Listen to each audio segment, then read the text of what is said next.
നമസ്കാരം. ഒടുവിൽ കേരളത്തിലും സ്മാർട്ട് മീറ്റർ വരും എന്ന കാര്യം ഉറപ്പായിട്ടുണ്ട്. ഇതോടെ 2 മാസത്തിലൊരിക്കൽ വൈദ്യുത ബില്ല് എന്നതും പഴങ്കഥയാകും. മൊബൈൽ റീചാർജ് ചെയ്യുന്നത് പോലെ പണമടച്ച് വൈദ്യുതി ഉപയോഗിക്കാം. സ്മാർട്ട് മീറ്റർ വരുന്നതോടെ KSEBക്കും കൂടുതൽ നേട്ടം ലഭിക്കും എന്നാണ് കണക്ക്. വൈദ്യുതി മേഖലയിൽ ഏറെക്കാലമായി സ്മാർട്ട് മീറ്റർ ബില്ലിങ്ങിനെ കുറിച്ച് കേൾക്കുകയാണ്. ഇപ്പോൾ സ്മാർട്ട് മീറ്ററിനായുള്ള ടെൻഡറിലേക്ക് KSEB കടന്നിരിക്കുകയാണ്. ഇതിന് പിന്നാലെ വിശദ പദ്ധതി റിപ്പോർട്ട് അനുമതിക്കായി റെഗുലേറ്ററി കമ്മീഷന് സമർപ്പിച്ചിട്ടുമുണ്ട്. 2027 വരെ വിതരണ മേഖലയിൽ KSEB മൂലധന നിക്ഷേപത്തിനായുള്ള പദ്ധതിയും തയ്യാറാക്കിയിട്ടുണ്ട്. ഇതിനെല്ലാമുള്ള റെഗുലേറ്ററി കമ്മീഷന്റെ തെളിവെടുപ്പും ഉടൻ നടക്കുകയാണ്. നേരത്തെ സ്മാർട്ട് മീറ്റർ പദ്ധതി നടപ്പിലാക്കുവാനായി കേന്ദ്ര സർക്കാരിന്റെ നിർദ്ദേശം വന്നിരുന്നു. കരാർ കമ്പനി മുഴുവൻ ചിലവും വഹിച്ച് സ്മാർട്ട് മീറ്റർ സ്ഥാപിക്കുകയും പിന്നീട് ആ തുക തിരിച്ച് ഈടാക്കുന്ന ടോട്ടക്സ് രീതിയായിരുന്നു കേന്ദ്രം പ്രഖ്യാപിച്ചിരുന്നത്. ഇത് KSEB തൊഴിലാളി സംഘടനകൾ ശക്തമായി എതിർക്കുകയും പദ്ധതി പ്രഖ്യാപനത്തിൽ ഒതുങ്ങുകയും ചെയ്തു. ഇപ്പോൾ KSEB തന്നെ നേരിട്ട് ബില്ലിങ്ങും അനുബന്ധ സേവനങ്ങളും നിയന്ത്രിക്കുന്ന കാപെക്സ് രീതി പ്രഖ്യാപിച്ചു. ഇതിന് കേന്ദ്ര അനുമതി ലഭിച്ചതോടെയാണ് സ്മാർട്ട് മീറ്ററുകൾ സ്ഥാപിക്കുവാൻ പോകുന്നത്. പഴയ മീറ്ററുകൾ മാറ്റി സ്മാർട്ട് മീറ്റർ സ്ഥാപിക്കുന്ന ജോലി ഇനി KSEB ജീവനക്കാർ തന്നെ നിർവഹിക്കും.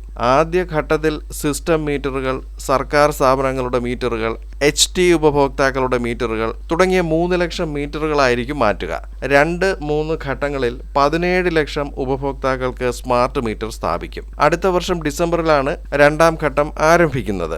ഇതിൽ എറണാകുളം, ഫറോക്ക്, കഴക്കൂട്ടം ഡിവിഷനുകളിൽ മുഴുവൻ കണക്ഷനുകളും സ്മാർട്ട് മീറ്ററിലേക്ക് മാറും. 2026 ഡിസംബറിലാണ് 3ാം ഘട്ടം വരുന്നത്. തിരുവനന്തപുരം, തൃപ്പൂണിത്തുറ ഡിവിഷനുകളിലെ എല്ലാ കണക്ഷനുകളും ആ സമയത്ത് മാറ്റും. സ്മാർട്ട് മീറ്റർ വരുന്നത് പല സർക്കാർ സ്ഥാപനങ്ങൾക്കും തിരിച്ചടിയാണ്. കാരണം കൃത്യമായി പണമടയ്ക്കാതെ വൻ തുക കുടിശ്ശികയാണ് പല സർക്കാർ പൊതുമേഖലാ സ്ഥാപനങ്ങൾക്ക് ഉള്ളത്. പ്രീപെയ്ഡ് സ്മാർട്ട് മീറ്റർ സംവിധാനം വരുന്നതോടെ കുടിശ്ശികക്കാർക്ക് വൈദ്യുതി ലഭിക്കാത്ത അവസരവും ഉണ്ടാകും. ഇപ്പോൾ തന്നെ ആകെ ശരാശരി കുടിശ്ശിക 400 കോടിക്ക് മുകളിലാണ്. സ്മാർട്ട് മീറ്റർ വരുമ്പോൾ സർക്കാർ പൊതുമേഖലാ സ്ഥാപനങ്ങളിൽ നിന്നുള്ള നിലവിലെ വരുമാനത്തിൽ 180 കോടിയുടെ വർധനയാണ് KSEB പ്രതീക്ഷിക്കുന്നത്. മീറ്റർ മാറ്റിവെക്കുന്നതിലും വൈദ്യുതിയുടെ വില പിരിക്കുന്നതിലും സ്വകാര്യ മേഖലയെ ഏൽപ്പിക്കുന്ന തരത്തിലായിരുന്നു കേന്ദ്ര പദ്ധതി. ഇപ്പോൾ മീറ്ററുകൾക്കും അത് പ്രവർത്തിപ്പിക്കുന്നതിനുള്ള സോഫ്റ്റ്വെയറുകൾക്കും വൈദ്യുതി ബോർഡ് നേരിട്ട് ടെൻഡർ ക്ഷണിക്കുകയാണ്. ബോർഡ് തന്നെയാണ് മീറ്റർ മാറ്റിവെക്കുന്നതും നിരക്ക് പിരിക്കുന്നതും. 1ാം ഘട്ടത്തിൽ സ്മാർട്ട് മീറ്റർ വരുന്നതോടെ തന്നെ ഒരു വർഷം 252 കോടി രൂപയുടെ നേട്ടമാണ് KSEBക്ക് ഉണ്ടാകുന്നത്.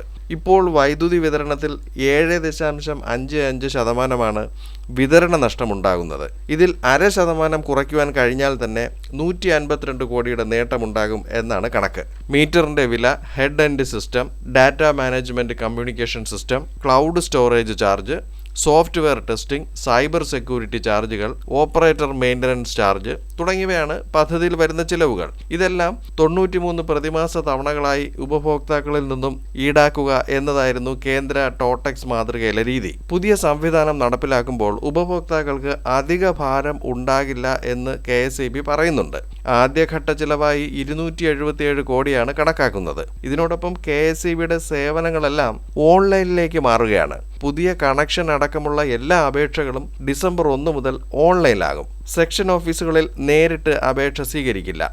ഓൺലൈനിൽ ആദ്യം ലഭിക്കുന്ന അപേക്ഷ ആദ്യം പരിഗണിക്കുന്ന തരത്തിലായിരിക്കും പ്രവർത്തനം. ഇത് വിതരണ വിഭാഗം ഡയറക്ടർമാർ നിരീക്ഷിക്കും. അപേക്ഷ നൽകി 2 പ്രവൃത്തി ദിവസത്തിനകം സേവനങ്ങൾക്കുള്ള തുക അറിയാനുമാകും. എല്ലാ തുടർ നടപടികളും വാട്സാപ്പ്, SMS മുഖേന ഉപഭോക്താക്കൾക്ക് അറിയിപ്പ് ലഭിക്കും. വിതരണ വിഭാഗം ഡയറക്ടർക്ക് കീഴിൽ തിരുവനന്തപുരം, എറണാകുളം, കോഴിക്കോട് എന്നിവിടങ്ങളിൽ 24 മണിക്കൂറും പ്രവർത്തിക്കുന്ന കസ്റ്റമർ കെയർ സെന്റർ പൈലറ്റ് പദ്ധതിയായി സ്ഥാപിക്കും. നേരത്തെ IT വിഭാഗത്തിന് കീഴിലായിരുന്ന 1912 എന്ന കോൾ സെന്റർ നമ്പർ ഇനി കസ്റ്റമർ കെയർ നമ്പറായി മാറും. KSEBയിലെ പുതിയ പരിഷ്കരണങ്ങൾ കൊണ്ട് ഉണ്ടാകുന്ന ഗുണങ്ങൾ വരുന്നാളുകളിൽ അറിയുവാൻ കഴിയും. മറ്റൊരു വീഡിയോയിൽ മറ്റൊരു വിഷയമായി വീണ്ടും കാണാം. ചാനൽ സബ്സ്ക്രൈബ് ചെയ്യുക. വീഡിയോയ്ക്ക് ലൈക്ക്, കമന്റ്, ഷെയർ എന്നിവയൊക്കെ നൽകുക.